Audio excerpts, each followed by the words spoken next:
개인적으로 부담스러운 주제를 지금 시작을 했습니다. 그러니까 크리스천과 가정생활을 부사님한테 그 주제를 받고 뭘 할까 생각을 했어요. 근데 제가 제일 빠져나가기 쉬운 주제. 왜냐하면 전 부모님이 다 돌아가셨거든요. 그래서 오면서 그런 얘기를 했어요. 차 안에서. 사위하고 딸한테 오후 설교 좀 들었으면 좋겠다. 그 얘기를 했습니다. 왜냐하면 자, 에베소 6장 1절부터 3절까지 한번 같이 봉독하고 시작하도록 하겠습니다. 에베소 6장 1절부터 3절입니다. 시작. 자녀들아 주 안에서 너희 부모에게 순종하라. 이는 이것이 옳기 때문이라. 내 아버지와 아버지를 존경하라. 이것은 약속 있는 첫째 명령이니 이것은 내가 잘되고 땅에서 장수하게 하려 함이라. 주 안에서 부모에게 순종하라. 주님께서 명령 주시면서 뭐라 하냐면 이것은 내가 잘되고 땅에서 장수하라 이렇게 돼 있어요. 그러니까 내 자녀가 이 땅에서 잘되고 오래 사는 비결이 이겁니다. 그러니까 자녀 교육을 첫 번째 해야 될 목적인 것 같아요. 그러니까 내가 부모로서 공경을 받는 게 목적도 있지만 그보다 더 중요한 거 아니냐면 내 자녀들이 이 땅에서 잘되고 장수하는 겁니다. 이거보다 더 큰 복이 있나요? 신구약이 똑같은 명령입니다. 저는 개인적으로 이걸 설교 준비하면서 지난주에 고민을 했어요. 왜냐하면 제가 한 10년 동안 부모님을 모시면서 어머니가 중증 치매였고 아버님이 불편했어요. 그러니까 제가 이제 하계동사인데 분당까지 왔다 갔다 하면서 전 부모를 모신다고 모셨어요. 진짜 모신다고 모셨는데 그래서 아침에 오면 차 안에 그랬어요. 그 집사람하고 딸내미한테 내가 좀 잘 모셨냐 물어봤더니 두 사람 얘기가 그래도 잘 모셨다. 근데 저는 순종보다는 불순종을 더 많이 했던 것 같아요. 그런 걸 보면서 제 생각에 이 땅에서 잘 되고 장수하는 비결이 자녀들한테 무엇보다 먼저 이것을 가르쳐 줄 필요가 있는 것 같아요. 그러니까 그래서 분명히 근데 분명한 것은 이 명령 하나님께 주셨는데 나는 잘 순종을 못해요. 그렇죠? 그러니까 말씀과 내 생각 가운데 차이가 있잖아요.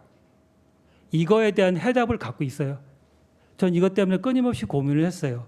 분당 갔다 오면서 부모님과의 그런 관계 오면서 차 안에서 왜 나는 이런 짐을 주셨을까? 그러니까 하나님께서 분명히 마태복음에서 주님이 뭐라고 그랬죠? 내 멍에는 쉽고 내 짐은 가벼운이라고 말씀하셨어요. 근데 저한테는 부모를 모시는 게 섬기는 게 짐이고 무거운 부담이었어요. 근데 그 해답을 제가 솔직히 찾질 못했어요. 그러다가 돌아가기 시작 한 5년 전에 이 해답을 찾았어요. 말씀을 통해서. 왜냐하면 말씀은 명령인데 내는 불순종하고 있어요. 이 차이를 분명히 우리는 해답을 갖고 있어야 돼요. 그래야 부모님한테 순종할 수 있고 아내를 사랑할 수 있고 남편에게 복종할 수 있는 겁니다. 형제님들 아내를 사랑하십니까? 자신 있게 얘기할 수 있어요? 아내들은 남편에게 복종하고 있어요. 무엇같이? 죽게 하듯. 선별적으로 하죠. 그죠? 내가 조음을 하지만 죽게 하듯 사랑할 수 있냐 이거죠. 분명히 주님은 이 명령은 쉽고 단순한 겁니다. 하나님이 지키지 못할 것을 하라고 명령하진 않아요. 그렇죠? 하나님이 내 아버지인데 내가 못 지킬 거를 주시지 않는 분이에요. 그럼 그 해답이 뭐냐 이거죠. 저는 나는 누구인가에 대해 찾았어요. 나는 누구인가? 난 누구죠? 크리스찬이잖아요. 난 분명히 구원받은 크리스찬이에요. 그 크리스찬 속에 해답이 있는 거예요. 난 구원받았어요. 그래, 받았어. 근데 그것과 내 삶에 어떤 상관관계가 있냐 이거죠. 난 분명히 크리스찬이에요.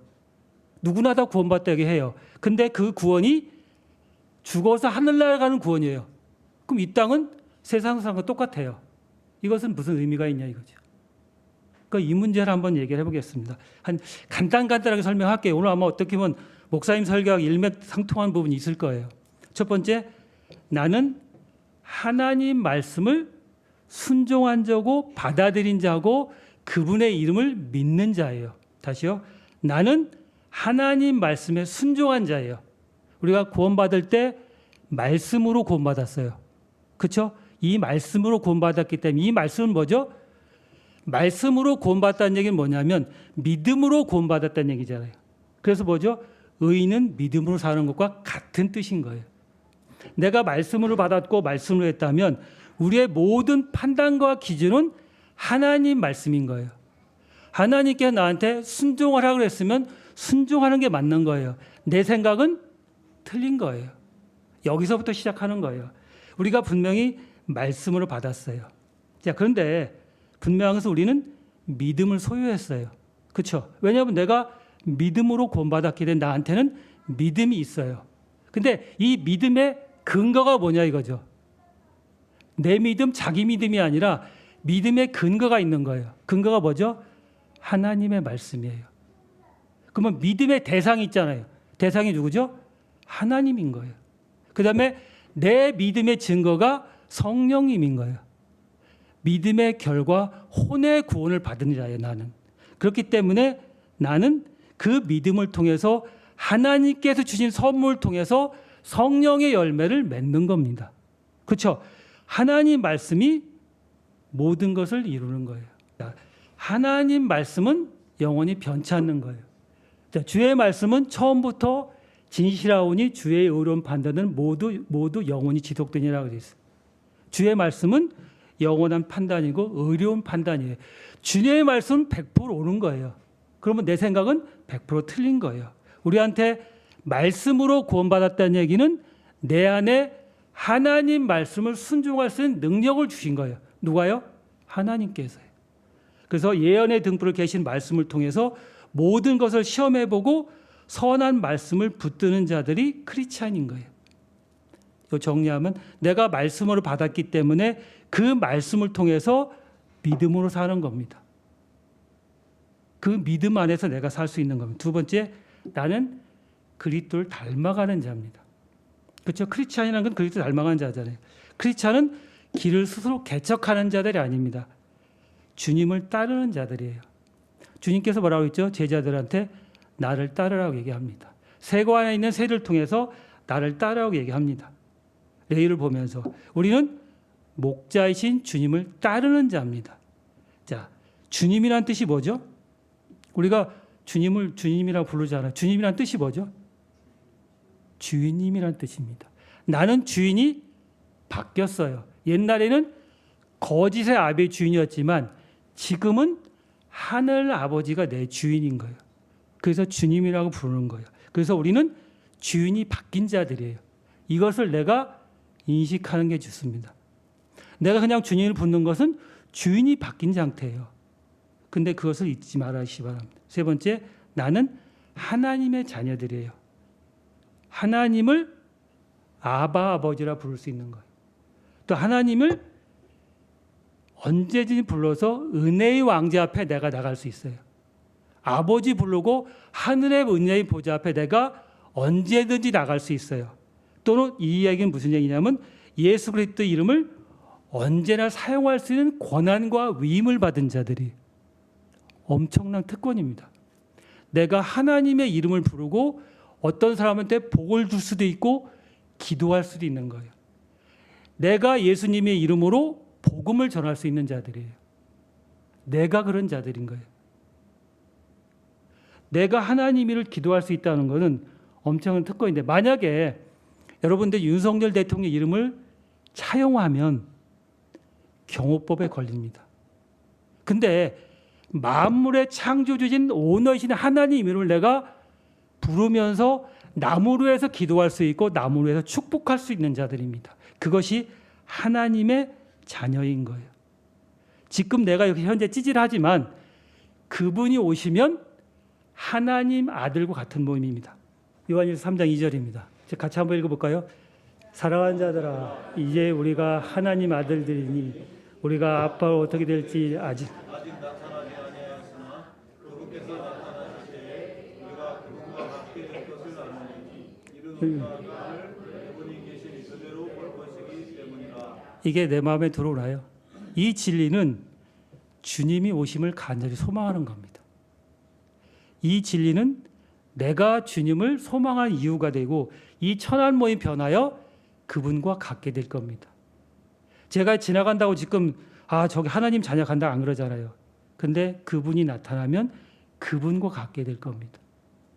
엄청난 사건입니다. 네 번째, 나는 예수 그리스도를 증언하는 자입니다. 증언하는 자. 우리는 소망의 이유를 묻는 자들에게 온유함과 떨림으로 대답할 것을 준비해야 됩니다.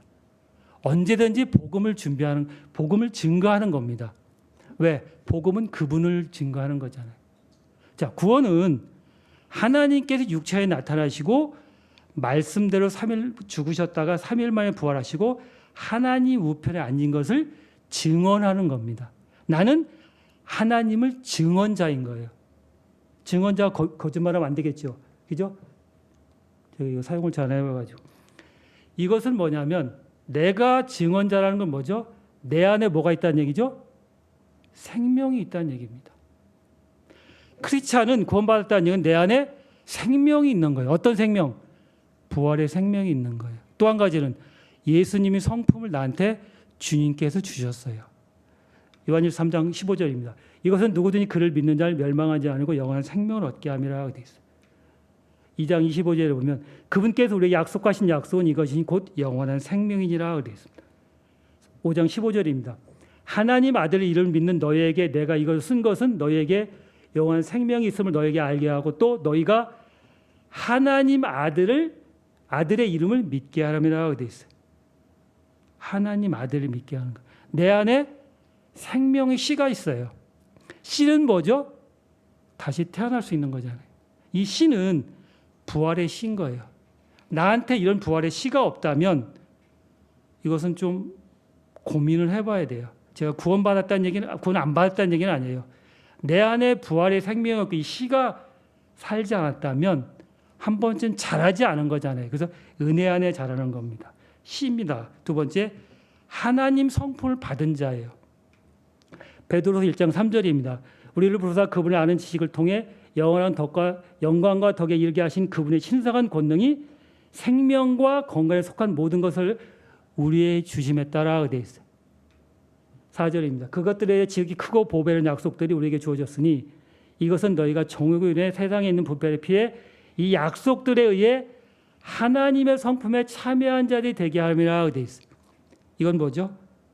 우리가 아담의 범죄함으로 말미암아 잃어버렸던 하나님 성품이 그분께서 다시 부활하심으로 말미암아 나한테 이 성령의 성품을 주셨어요. 이 주셨다는 건 어떤 의미죠? 내가 성령님을 통해서 성령의 열매 맺을 수 있는 능력을 주신 거예요. 구원받았다는 얘기는 첫 번째 뭐냐면 말씀을 통해서 내가 권능을 받은 거예요. 능력을 받은 거예요. 근데 우리 그리스도는 매일 그 찌질하게 삽니다. 내가 누군지를 모르기 때문에 여전히 찌질하게 살고 있는 거예요. 저 또한 마찬가지예요. 나한테 말씀을 주셨어요. 말씀을 주셨다는 얘기는 무슨 얘기죠? 하나님을 주신 거예요. 예수님을 주신 거예요. 요한복음 1장이 뭐라고 했죠? 말씀이 곧 하나님인 거예요. 다섯 번째입니다. 나는 그리스도 마음을 가진 자입니다. 빌립보서 2장입니다. 너희 안에 이 마음을 품을지 그것은 그리스도 예수 안에도 있는 것이라 되어 있어요. 그리스도 안에도 있는 너희 것. 그리스도 마음이 뭐죠? 사람이 육체로 나타나시고 죽기까지 순종하신 십자가의 사랑인 거예요. 자기 부인하라고 그러죠. 여러분들 자기 부인 되던가요? 내가 날 부인해야지. 자기 부인은 말씀을 통해서 자기 부인하는 겁니다. 말씀이 아니면 내가 부인할 수가 없어요. 그리스도의 마음을 통해서 마음을 다하고 혼을 다하고 생각을 다하여 하나님을 사랑하는 겁니다. 이웃을 사랑하는 겁니다. 아내를 사랑하는 겁니다. 남편을 사랑하는 겁니다. 성경에서 사랑해도 안 해도 되는 게 나오는 게 뭐죠? 자녀 사랑은 없습니다. 창세기부터 계시록까지 자녀 사랑이 없어요. 자녀 사랑은 아담의 본성이에요. 그 본성 하나님께 주셨어요. 근데 아내를 사랑하고 남편을 사랑하고 부모를 사랑하고 이웃을 사랑하는 것은 하나님 마음을 통해서만 성령님께서 우리한테 부어주신 그 은혜로 하는 거예요. 근데 하나님께서는 교만한 자를 물리치십니다. 겸손한 자의 은혜를 주십니다. 그러면 하나님의 강력한 손에 겸손할지니 정하신 때 그분께 넓히시라고 되어 있어요. 겸손할지니. 우리는 그리스도의 마음이 뭐죠? 겸손하시는 마음입니다. 그분께서 십자가에 죽으신 그 겸손까지 우리는 죽는 겁니다. 그게 크리스찬인 것입니다. 6번째, 나는 내 집이 하늘에 마련되어 있습니다. 여러분들 잘 생각해 보십시오. 내가 지금 지하 3방에서 살고 있어요. 근데 6개월 뒤에 200평 저택에 산다면 지금 사는 것이 별거 아니죠. 왜? 내가 사는 게 200평이 6개월 뒤에 들어가기 때문에. 크리스찬은 위의 것에 애정을 두고 애착을 두고 땅에 있는 것에 두지 말라고 합니다. 위의 것에 애착을 두고 땅에 있는 것들에 주지 말라 하게 됩니다. 우리는 이 땅에서 나그네요 순례자입니다. 이 진리는 에베소서의 영적인 복과 연결된 겁니다. 내가 하늘의 어떤 영적인 복을 안다면 이 땅에 사는 것은 별거 아닌 거예요. 잠시 후면 없어질 거예요. 7번째입니다. 이게 가장 중요한 겁니다. 제가 사실 이거를 할까 하다가 1시간 동안 할까 하다가 고민했던 거예요. 나는 크리스찬과 그리스도와 함께 죽었고 함께 일으켜진 자입니다. 이게 부활의 신앙이에요. 이 크리스찬의 함께 죽었고 함께 일으키자는 크리스찬의 영적 신앙의 시작과 끝이에요. 이 진리는 신앙생활의 마스터키예요. 함께 죽었고 함께 일으켜집니다. 갈라디아 2장 10절입니다. 내가 그리스도와 함께 십자가에 못 박혔나니 그럼에도 불구하고 사노라 되어 있어요. 역설의 진리죠. 내가 죽었는데 사는 겁니다. 그리스도와 함께 죽었고 함께 일으킨 것이 무엇일까요? 제가 갈라디아서 2장 20절 작년 9월달 설교하면서 했어요. 4가지 얘기했는데 혹시 기억나시는 분 있어요? 어제 것도 기억나는데 몇 달 전에 기억나지? 그렇죠? 저도 마찬가지인데. 자, 첫 번째, 죄에 대해서 죽었어요. 근데 죽은 대신에 의에 대해 산 거예요. 내가 세상에 죽었듯이 하늘이 열린 자예요. 그 다음에 마귀에게 죽었지만 나한테는 주님의 생명을 산 거예요. 4번째, 육신에 대해 죽었지만 생명의 성령의 법이 나를 살리셨어요. 죄에 대해 죽었지만 의에 대해 살고 세상에 죽었지만 하늘이 열려 있고 육신이 죽었지만 성령이 열려 있습니다. 그 다음에 죄에 대해 죽었지만 의에 대해 사는 겁니다. 이것이 크리스찬인 것입니다. 죽고 사는 것에 대한 분명한 분리가 있어야 됩니다. 크리스찬은 예수가 노가 분명해야 돼요. 그렇지 않으면 크리스찬의 삶이 복잡해집니다. 내 삶이 예수냐 노가 분명해야 되는 거예요. 사회생활뿐만 아니라 가정생활도 마찬가지예요. 아니면 아니고 기면 긴 거예요. 그게 크리스찬인 거예요. 근데 로마서에 보면 제가 어떤 형제님이 물어보더라고요. 성경 어떻게 쓴 거 보면 로마서 한 50번 읽어보세요 그랬어요. 왜냐하면 로마서가 신앙생활의 중추입니다. 5장에서 보면 행위와 믿음 갖고 구원을 받았어요. 6장에서 뭐죠? 죄에 대해 죽었어요. 7장은 내가 죽었어요. 근데 사도 바울이 7장에서 뭐라고 하냐면 내가 원하는 선을 행하지 아니하고 도리어 내가 원치 않은 악을 행한다고 그랬어요. 나는 구원받고 착하게 살고 싶고 잘하고 싶어요. 근데 안 돼요. 왜 안 될까요? 고민해 보셨어요? 근데 사도 바울이 뭐라고 하냐면 7장 24절에서 오 나는 비참한 사람이로다 이 사망의 몸에서 누가 나를 건지라 되어 있어요. 누가예요. 어떻게가 아니라 사람들이 누가를 읽고 어떻게 얘기를 해요. 누가 하는 거죠. 그래서 이 고백을 한 후에 8장에서 뭐라고 하죠? 생명의 성령의 법이 죄와 사망의 법에서 나를 해방시킨 거예요. 크리스찬은 육신으로 살 거냐 성령으로 살 거냐 내가 선택하는 겁니다. 나한테 하나님께서 선택권을 주신 거예요. 그것을 우리가 분명하게 알아야 됩니다. 로마서 6장 4절입니다. 그러므로 죽음 안으로 침례를 받아 그분과 함께 묻혔나니 이것은 그리스도께서 아버지 영광으로 말미암아 죽은 자들을 일으켜 세운 것 같이 우리도 생명의 새로만에 걷게 함이라 되어 있어요. 분명히 주님께 죽었지만 일으켜졌어요. 우리도 그분과 함께 산 겁니다. 이것이 크리스찬의 삶인 거예요. 6절입니다. 우리가 이것을 아노니 곧 우리의 옛사람이 그분과 함께 십자가에 못 박힌 것은 죄의 몸을 멸하 이제부터는 우리가 죄를 섬기지 않게 하라 되어 있어요. 우리의 몸은 죄의 몸이고 사망의 몸이고 육신의 몸에서 종로로 타는 자들이 이제부터는 우리 지체를 의의 종으로 내어드리는 겁니다. 이것을 알고 여기고 드리는 거예요. 그냥 알기만 해요. 나는 이거 죽었어. 그래 죽었어. 그 다음에 뭐죠? 그렇게 여기는 겁니다. 여긴다는 뜻은 아니게 여기는 게 아니라 하나님께서 회개하고 끝났다는 얘기예요. 피니시 끝났다는 얘기예요. 그것을 알고 내가 드리는 겁니다.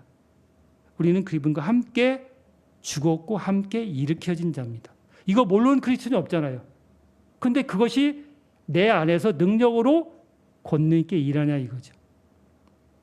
이건 또 다른 문제예요. 아는 것과 그렇게 능력으로 나타나는 것은 다른 문제인 거예요. 우리는 분명히 그분을 함께 죽었고 함께 일으킨 자로서 이 부활에 대한 이 부활의 신앙은 내가 곧 죽어도 곧 살겠구나. 그분과 함께 영원히 살겠구나. 이것을 내 마음에 간직한 자가 크리스찬인 거예요. 맨날 무슨 얘기를 해봐야 의미가 없어요. 왜? 내가 어떤 정함이 없다면 구별이 안 된다면 백날 좋은 얘기 들어도 그냥 불교나 기독교나 카톨릭이랑 똑같아요. 근데 크리스찬은 이 분리가 있어야 되는 거예요. 언젠가 내가 이 분리가 일어나지 않으면 다람쥐 쳇바퀴 돕니다. 강대에서 좋은 얘기 아무리 들어봐야 딱 나가면 끝이에요. 지난주 설교 기억나세요? 안 납니다. 근데 말씀은 기억나야 되죠. 그것이 크리스찬인 거예요. 그것이 우리한테 주어진 거예요. 권능으로 주어진 거예요. 나는 그냥 크리스찬이 아니라 나한테 주어진 권능을 활용하는 겁니다. 일하는 능력을 나한테 주신 거예요. 8번째입니다. 크리스찬은 나와 함께하는 임마누엘의 하나님 계신 거예요. 마태복음 28장에 보면 보라 내가 세상 끝까지 나와 함께 있는다 그랬어요. 함께 있겠다고 얘기한 거예요. 그럼 뭐죠? 모든 것이 끝난 거잖아요. 어떤 어려움, 고통 이것도 언젠가 끝나는 거예요. 제가 이제 아버님 15년 모시고 언제가 끝날까 고민했지만 한순간에 끝나더라고요. 우리 삶도 마찬가지예요. 어느 순간에 끝날 겁니다. 근데 하나님은 나와 영원히 함께 계실 거예요. 그것을 믿는 겁니다. 그분은 어제나 오늘이나 동일하십니다. 자, 그러면 이걸 바탕으로 크리스찬의 가정생활을 어떻게 해야 되냐 이거죠. 이것을 내가 믿었어요. 그럼 어떻게 해야 되냐 이거죠. 분명히 가정은 나를 중심으로 아내가 있고 남편이 있고 자녀가 있고 부모가 있습니다. 이 관계를 에베소에서는 교회라고 얘기합니다. 우리는 이것을 분명히 주님께서 나한테 주신 가정은 주님의 사역인 거예요. 여기서 말씀 잘하는 목사님만 사역이 아니라 나도 내 가정을 사역하는 사역자인 거예요. 이거 중요한 겁니다. 자, 퀴즈요. 아담의 직업이 뭐였죠? 혹시 아시는 분? 아담의 직업. 맞습니다. 가드너라고 나옵니다. 그게 요한복음 19장에 보면 가드너라고 나옵니다. 창세기 2장에 보면 주 하나님께서 남자를 데려다가 에덴의 동산을 두시고 그것을 가꾸고 지키게 하셨습니다. 정원사입니다. 우리는 가정을 지키고 보호해야 할 의무가 있습니다. 남편은 아내를 사랑하고 아내는 남편을 복종하고 자녀는 부모를 존중하는 겁니다. 분명히 이것을 통해서 우리가 그리스도의 그리스도의 심판석에서 행한 대로 받을 겁니다. 우리는 교회 일 이런 것만 생각하는데 가장 중요한 이 가정에서 이것이 이루어지지 않으면 많은 사람들이 그래요. 교회에서 인정받아요. 세상에서 인정받아요. 근데 정작 아내한테 자녀한테 인정을 받냐 이거죠. 소위 미안하지만 이게 개판이면서 밖에서는 잘하고 있어요. 그건 아무 쓸모가 없는 거예요. 그건 위선인 거예요.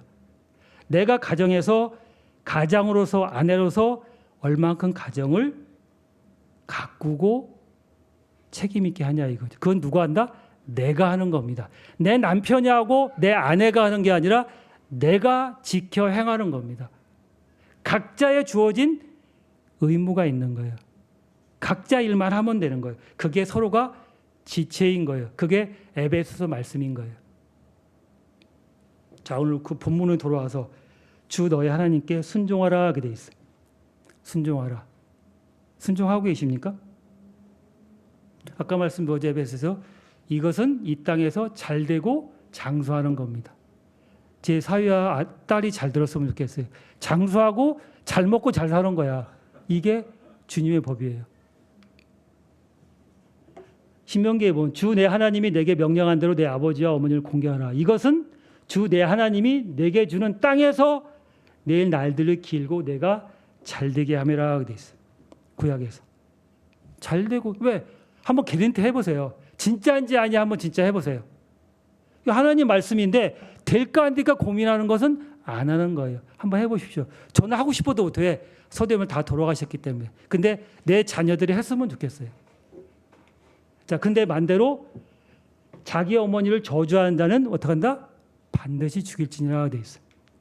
신명기 10장 16절에 보면 자기 어머니와 아버지와 어머니를 업신 여기는 자는 어떻게 한다고? 저주받을지라 되어 있어요. 신명기 잠언 20장 20절에 보면 누구든 자기 아버지와 어머니를 저주하는 자는 그의 등불은 컴컴한 어둠 속에서 꺼지리라 돼. 이거 뭐죠? 지옥 간다는 얘기입니다. 쉽게 말해서. 잠언 30장 17절에도 보면 자기 아버지를 조롱하고 자기 어머니에게 순종하기 싫어하는 눈은 골짜기 까마귀들이 그것을 쪼아내고 어린 독수들이 그것을 먹으리라 돼 있어요. 주의 말씀은 놀라운 말씀입니다.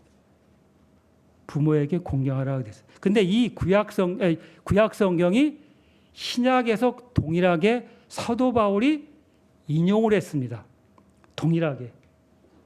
에베소 6장 3절입니다. 자, 다시 한번 같이 읽어볼까요? 시작.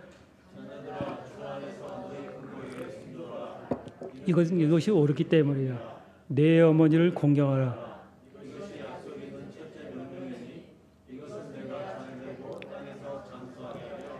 이게 첫째 계명이 뭐냐면 10계명 중에서 1계명부터 4계명까지 뭐죠? 하나님과의 관계예요. 5계명부터 10계명까지는 사람과의 관계 중에서 5계명이 첫째 계명인 거예요. 하나님께서 인간한테 준 첫째 계명이에요. 이것은 잘되고 장수하는 겁니다. 더 놀라운 것은 골로새 3장 2절입니다. 자녀들아 모든 일에서 너희 부모에게 순종하라. 이것은 주를 매우 기쁘게 하는 겁니다. 이거보다 더 놀라운 거 있나요? 누구를 기쁘게 한다고요? 주님을 기쁘게 하는 겁니다. 부모에게 순종하는 것이 부모에게 잘되고 땅에서 잘되고 장수하고 주를 매우 기뻐하는 겁니다. 주를 매우 기뻐하는 것이 몇 개 안 나옵니다. 믿음 없은 거, 헛물 드리는 거, 요구하고 한 4개인가 5개 나옵니다. 주를 그것도 아니라 매우 기뻐하게 하는 겁니다. 우리가 주님을 기뻐하게 할 수 있는 일은 많지가 않습니다. 근데 이 일을 한번 해보시기 바랍니다. 근데 10계명과 9계명의 구약과 신약이 다른 점이 하나 있습니다. 그냥 10계명은 주 내 하나님을 공경하라고 되어 있어요. 근데 신약은 뭐죠? 주 안에서 내 부모에게 순종하라고 되어 있습니다. 왜 주 안에서가 붙어 있을까요? 그냥 분명히 존중하라고 되는데 왜? 봅시다. 자녀들아 주 안에서 너희 부모에게 순종하라고 되어 있어요. 주 안에서가 붙어 있습니다. 왜 그럴까요? 한번 고민 한번 해보십시오. 왜 그럴까요? 그리스도의 사랑으로 아까 구약은 율법으로 주어졌어요. 율법이 뭐냐면 법인 거예요. 법은 지키는 거예요. 근데 주 안에서 사랑하는 얘기는 뭐냐면 그리스도 사랑으로 율법을 성취하셨어요. 주님께서. 근데 우리는 율법보다 더 나은 법을 가진 자들이에요. 다시요. 주님께서 구약을 성취하셨어요. 근데 율법보다 더 좋은 법을 가진 자들이에요. 어떤 법이냐면 왕가의 법. 우리는 왕가의 제사장이잖아요. 그리스도 법, 생명의 성령의 법, 자유의 법, 의의 법, 믿음의 법을 굳게 세우는 자들이에요. 우리는 율법을 폐기하는 것이 아니라 율법을 세우는 자들이에요. 우리는 그리스도 사랑으로 더 좋은 그리스도의 사랑을 세우는 자들이에요. 그래서 주 안에서 받은 사랑을 성령님을 통해서 이뤄 나가는 겁니다. 받은 사랑이에요. 내가 주님을 통해서 받은 사랑이에요. 내 사랑이 아니라 받은 사랑을 부모에게 순종할 수 있고 남편을 사랑할 수 있고 아내를 사랑할 수 있습니다. 나 같은 자를 사랑하신 그 사랑을 통해서 그리스도 안에서 순종할 수 있는 겁니다. 그리스도를 통해서 받은 사랑이에요. 받은 만큼 얼만큼 받았어요? 요만큼 받았나요?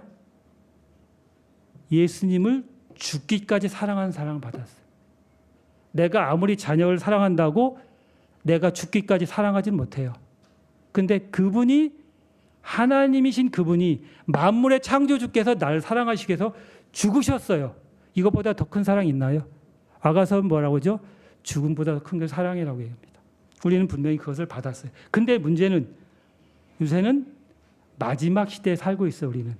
그래서 자기 아버지를 저주하고 자기 어머니를 축복하지 않는 세대에 살고 있습니다. 이런 세대에 우리가 지금 살고 있어요. 자기 아버지를 저주하고 어머니를 축복하지 않는 세대에 살고 있습니다. 이때를 뭐라고 하죠? 마지막 때라고 얘기합니다. 마지막 날의 위험 때 이르니 이는 사람들이 자기를 사랑하고 탐욕을 부리며 사랑하며 교만하며 하나님을 모독하고 부모에게 불순종하며 이렇게 되어 있습니다. 이게 마지막 때의 증거예요. 마지막 때의 증거 부모를 불순종하는 겁니다. 디모데서 4장 3절에 보면 때가 이르니 그들이 건전한 길을 견디지 못하며 귀에 가려 자기 욕심대로 자기로의 선생을 쌓아두고 또 진리로부터 길을 돌이켜 꾸며낸 얘기를 돌아선다 그랬습니다. 우리는 분명히 무너진 세대에 살고 있습니다. 크리스찬의 가정에 대해서 우리가 한번 생각해 봐야 돼요. 우리는 분명히 크리스찬인데 세상 사람과 별 차이가 없이 살고 있습니다. 여러분들은 다른과 무엇이 다릅니까? 나는 그분의 사랑을 받고 그분의 사랑을 얘기하지만 그 다른 가정과 나는 무엇이 다르냐 이거지. 이것은 분명히 나한테 맡겨진 사명에 대해서 회개복을 할 겁니다. 이건 주님의 명령입니다. 성경적 기준은 시대와 환경은 다르게 변하지 않습니다. 아까 구약에서 복종하는 것과 신약에서 순종하는 말은 동일한 겁니다. 근데 아까는 복종하라 돼 있고 신약에서는 뭐라고 했죠? 순종하라고 돼 있습니다. 순종은 소원과 의지의 문제예요. 다시요. 순종은 소원과 의지의 문제예요.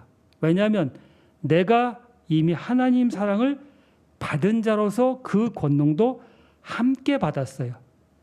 그것을 내가 순종하겠다는 의지를 하나님께 드렸을 때 성령님을 통해 나를 변화시키는 겁니다. 나는 내 자신을 변할 수 없지만 하나님께서 받은 능력, 말씀은 활동하는 믿음이고 일하는 믿음인 거예요. 그 믿음이 나한테 들어왔을 때 효력 있게 일하는 겁니다. 로마서 5장 8절입니다. 그러나 우리가 아직 뒤흔들었을 때 그렇게 우리를 죽으심으로 하나님께서 우리를 향한 자신의 사랑을 밝히 보여줬어요. 우리는 그 사랑을 이미 받은 자입니다. 로마서 5장 5절입니다.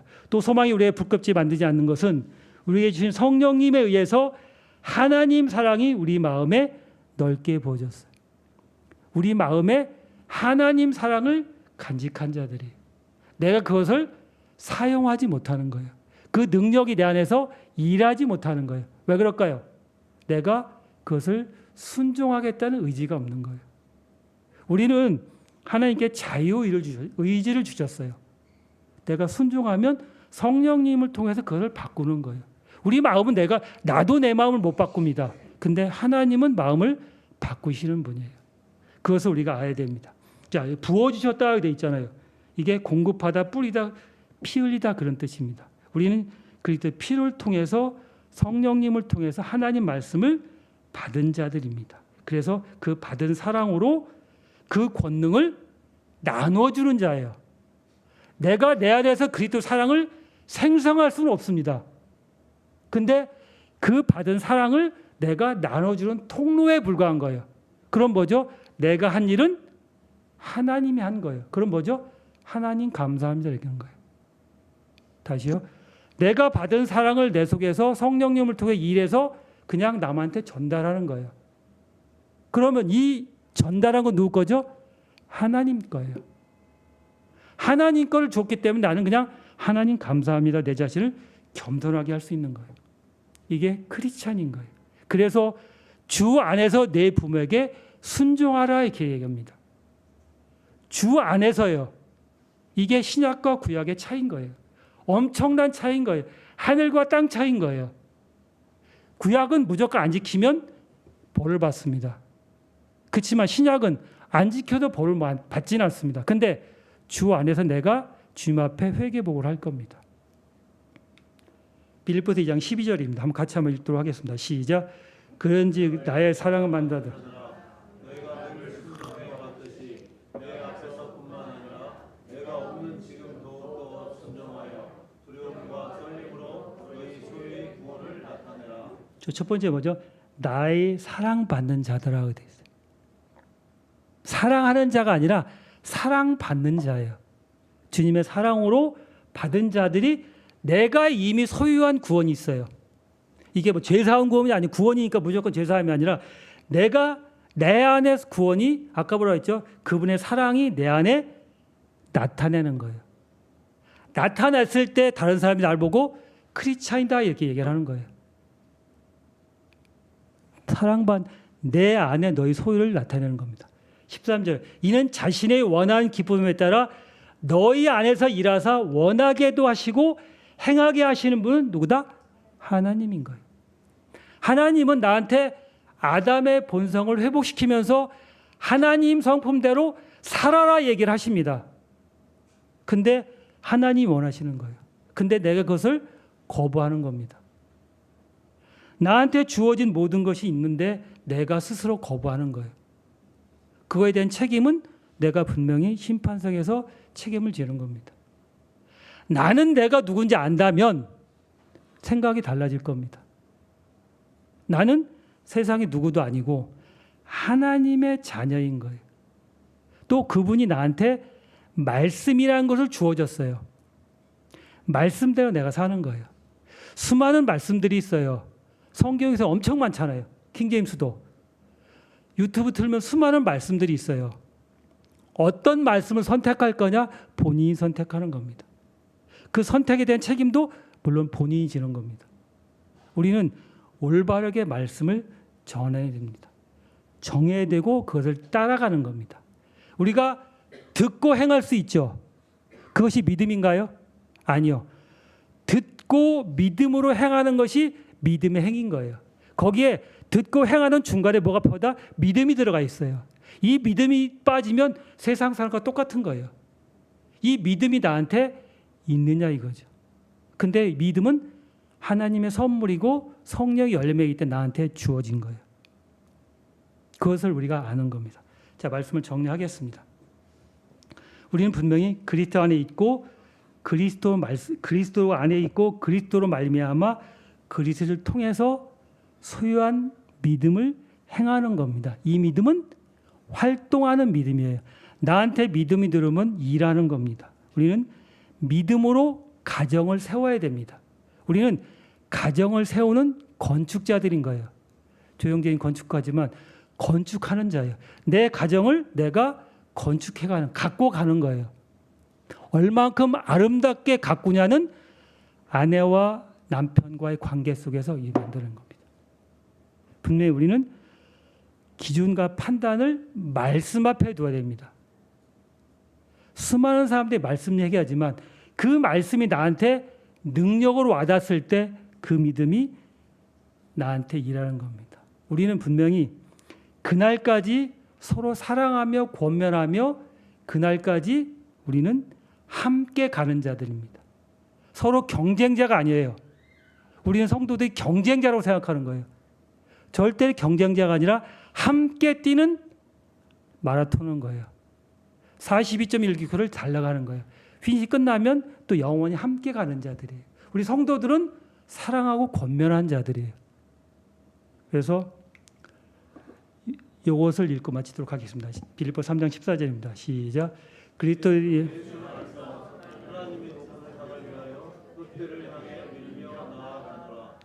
그리스도 예수 안에서 높은 상을 위해서 우리가 함께 가는 자입니다. 나 혼자 가면 힘들어요. 근데 내 아내가 있고 남편이 있다면 함께 가는 겁니다. 요새는 각자 핸드폰만 있으면 남편이고 아내도 필요 없잖아요. 그죠? 각자 방에 들어가면 딱 끝이잖아요. 특히 더 그런 우리 가정은 안 그러냐 이거죠. 우리 가정은 한 번쯤 생각해 보시기 바랍니다. 크리스찬의 가정생활은 주님 안에서 어떻게 행하느냐 이거죠. 진짜 잘 가꿔서 서울교회, 서울침례교회 성도님의 가정이 아름답게 빛내서 그걸 통해서 다른 믿지 않는 사람들이 복음을 전할 수 있는 계기가 됐으면 좋겠습니다. 이것이 하나님의 영광을 나타내는 겁니다. 기도하고 마치겠습니다.